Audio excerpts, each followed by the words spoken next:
Hello everyone, this is editorial video for LeetCode Weekly Contest 287. These are the problems. Let's see the solution to each problem. This is problem 1. We are given two string current and correct representing two 24 hours time. It is in format hour, minute, minute. And HH can go from range 00 to 23 and MM is between 00 and 59. And the earlier 24-hour time is 00 and latest is 23:59. Like this is the minimum, this is the maximum. In one operation we can increase the current time by 1, 5, 15 or 16 minutes, and we can perform this operation any number of time, and we have to return the minimum number of operations needed to convert current to correct. Now one thing we notice is that 1 is multiple of 5, 15 and 60, 5 is multiple of 15 and 60 and 15 is multiple of 60. This means if we can form something by 60, then we can obviously form it by 15, 5 or 1. So we can directly use 60 to minimize the number of operation. And similarly for 15, if we can form something by 15, then we can also form it by combination of 1 and 5. So we should use this 15 only to get the minimum number of operations. So, and we are also given that current is less than correct. So what we can simply do is find the total number of minutes in this and total number of minutes in this. After that, let's say first we have counted the hour 1 m1, hour 2 m2, then total number of minutes in current time and total number of minutes in correct time. After that, we have counted the difference, then we have added the total number of 60 we can make, total number of 15 we can make, then total number of 5 we can make, and then total number of 1 we can make, and that will be the answer. Now let's see problem 2.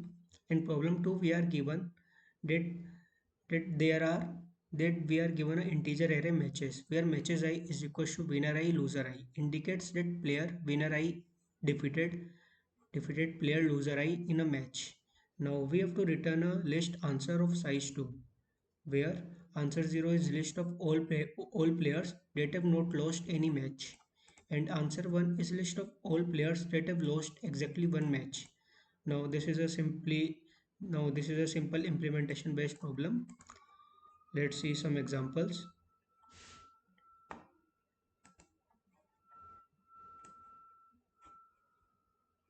Let's see example 2. In example 2 we can see that 2 won a match and 3 lost a match. Then 1 won a match and 3 again lost a match. Then 5 won a match and 4 lost a match. And 6 won a match and 4 lost a match. Now we can see that 1, 2, 5 and 6 have not lost any matches, and we can also see that 3 and 4 have lost two matches, but we want the players who lost exactly one match, so there is no such player, so this is the empty array here. Now let's see how to implement it. We can simply take the map of int. We don't need this won, we only need lose. So we will increase the frequency of how many times element 1 have lost. Like element 0 is the player who have won and element 1 is the player who have lost. So we will increase the frequency of losing of player element 1. After that we are just inserting the elements in set element 0 and element 1 to keep the account of unique players. We don't even need to sort this. Damn, what I have done. Okay, this is the vector of vector int answer. This is vector int xy. X is for number of players who not lost a single match, and y is the players who lost exactly one match. So we are elements in elements in set are already sorted, so we just have to see if loss element equal to 0, then we will insert them in X, and if loss element equal to 1, then we will insert them in Y, and simply we can insert vectors X and Y in answer and return the answer. Now let's see problem 3. In problem 3, we are given a integer array candies. Each element in array denotes a pile of candies I, where you can divide each pile into subpiles but cannot merge two piles together. You are also given an integer k. You should allocate piles of candies to k children such that each child gets the same number of candies and each child can take at most one pile of candies, and it doesn't matter if some piles of candies may go unused. Now we have to return the maximum number of candies we can return to each child. Let's see the example 1.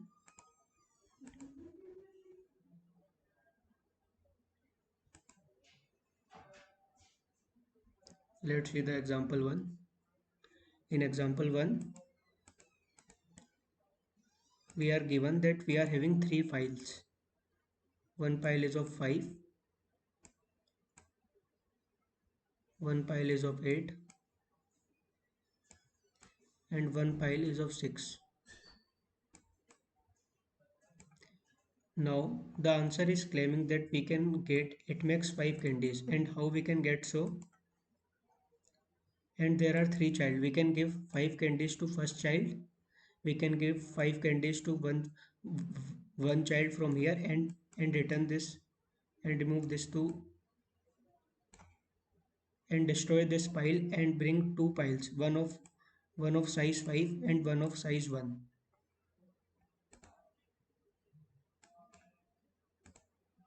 Similarly, we can dissolve this size we can dissolve this pile into one of size 5 and one of size 3.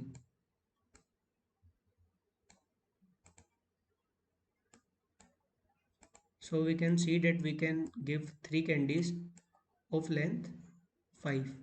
Now we cannot go more than 5 because the first pile of candies is of length 5, and we cannot form two candies of size 5 from any of the remaining piles.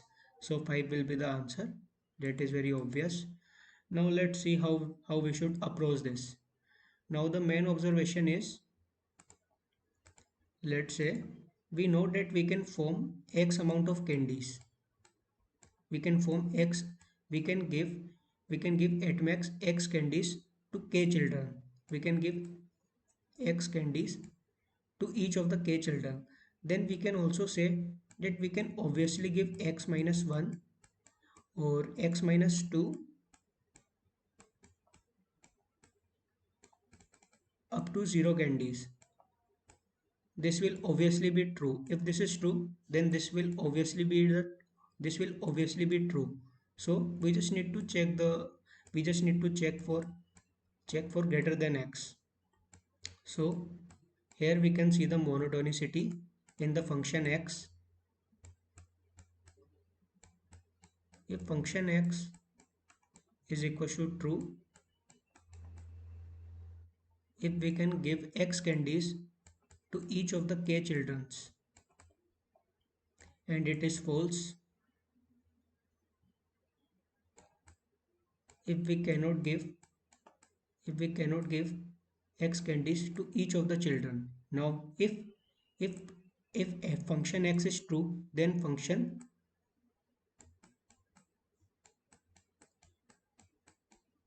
x minus something or less than x will obviously be true, and we just need to check for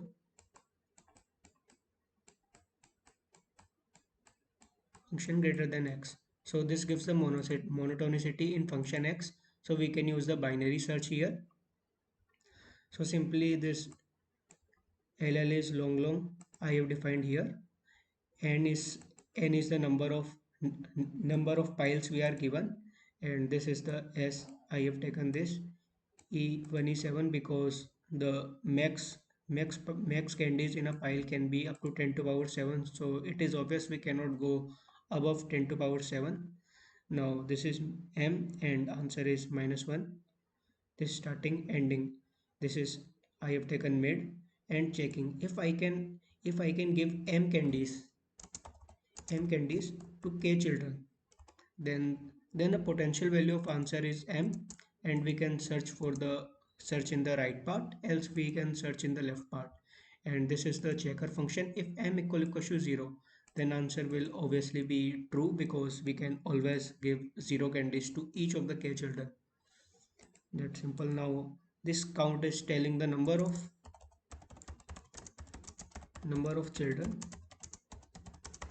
we can give m candies. So this is simply we just have to take the summation of all the values of piles divided by m. that that will obviously be returning that how many how many piles of m candies we can form from element.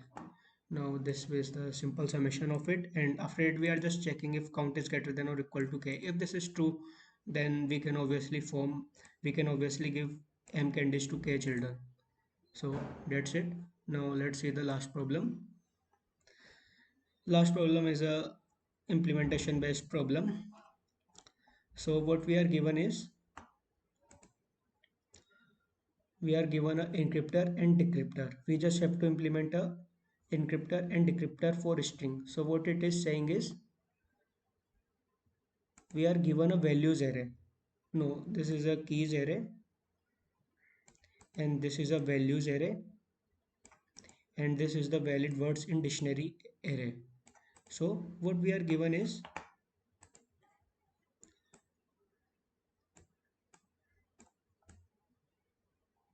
like, this is keys vector and this is values vector,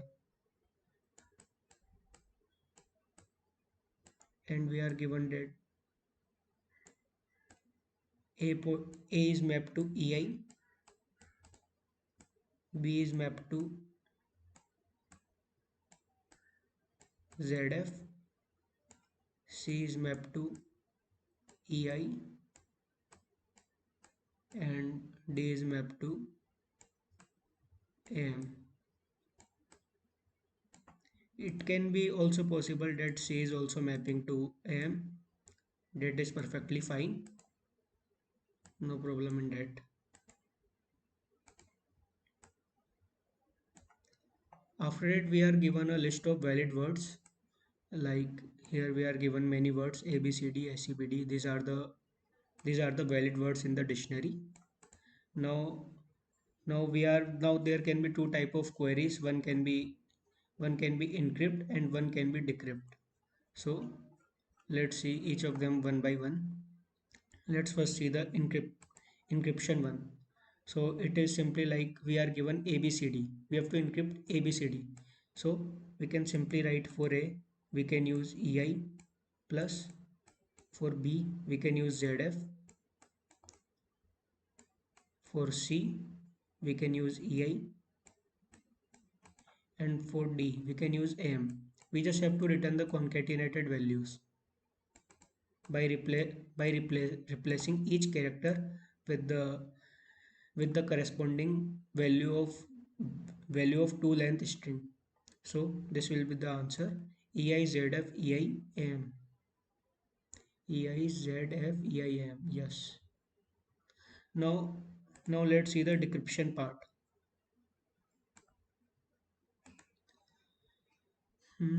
Let's say we are given this. We have to decrypt this: ei zf ei. Okay, I will make it. We are given ei zf ei am. Now we have to tell the number of valid words we can make by decrypting it. We are sure that by decrypting this 8 length word, we will get a 4 length word. There can be multiple 4 length words, but we have to choose only those which are present in the dictionary values, means these are valid words. So we can simply see that this ei is corresponding to C only, zf is corresponding to B, ei is corresponding to C, and am is corresponding to D. C, B, C, D. This is not a valid word. Now let's see how it is. Oh, okay. We can see that this O, yes, this EI, A is A is also pointing to EI, and this C is also pointing to EI.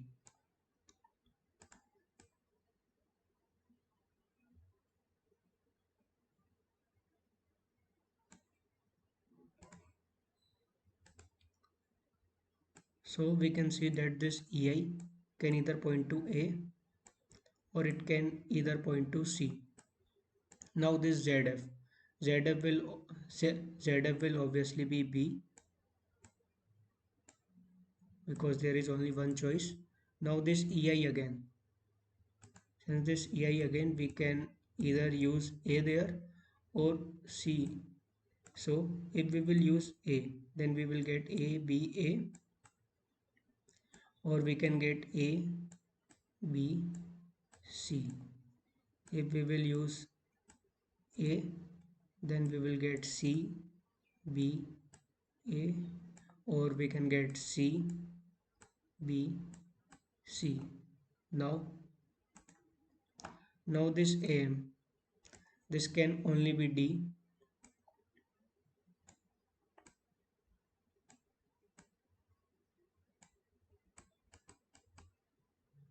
Now from these four combinations, only two are correct. Let's see which of these are one. These are ABAD and ABCD. Okay, ABAD and ABCD. These two are not present in the dictionary we are given. So we just have to output how many final decryption strings which we can form are present in the dictionary. Now now we need to make a very efficient implementation of it. So we will use a try. So this is a try class. I was already having it, so I have used it. Now this is try root. This is I am just making character values to their values, and this is string values can map to multiple char values. So for each string I am mapping it with a vector of char. Now this ln and count we will see later. So let's initialize our data structure. Root equals to new try, n is the keys of size. Now we are mapping each char value to its value, to its string value, and each string value to the, and for each string we are pushing into its map the char values. Now, and also inserting all the words in dictionary into the try implementation I will not be discussing here, else the video will become more length. Now, now let's see the encryption part. Encryption part is simple. This is the string answer. Now for each character in in the word, we are just concatenating the we are just appending the mp1 of ch, means we are just putting the string values there, and after that we are returning the answer. Now the description part is nice. Now ln is the word 2 dot size, count is the number of valid words. These both variables are global, so I am initializing them again. This is the string temp. Why I have taken it, there is no need of it. I think it was just for checking. This is 0, word 2, and root. Root is the root of try. which we are which we have initialized. Now now this is the function. If I is greater than or equal to ln, then we just have to check if root of each is and is equal to 2, means there is a valid word. So we will return, so we will increase the count. Int x is equals to word sub str2. This is the value of sum or one char. There can be multiple chars which can have same value, so it is a string value of one or more char values. Now there can be zero char values also if nothing is mapped with that string of size 2. After it, we are just iterating in each of its character, in each of the character which is mapped to this x, and this is the nw is equals to, we are just changing this. We're just making a temporary variable for root bool valid. We are checking if,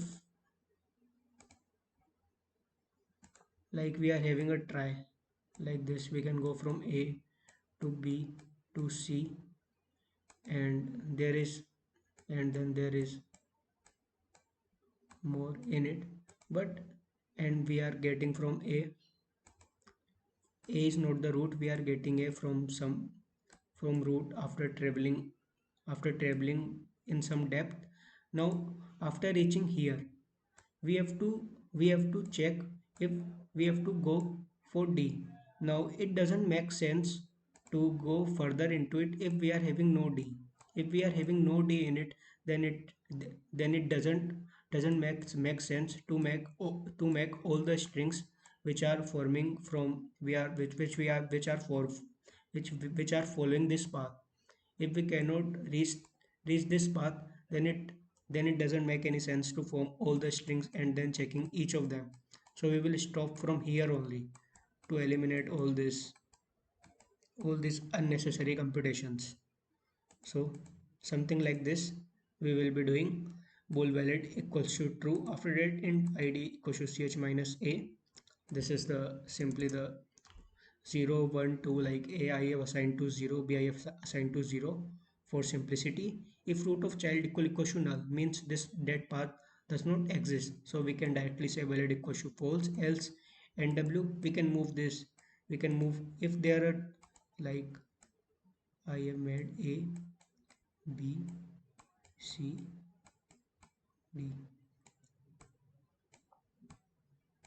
Now let's say we can reach, there is a d, so we can move nw to d and pass it in the function.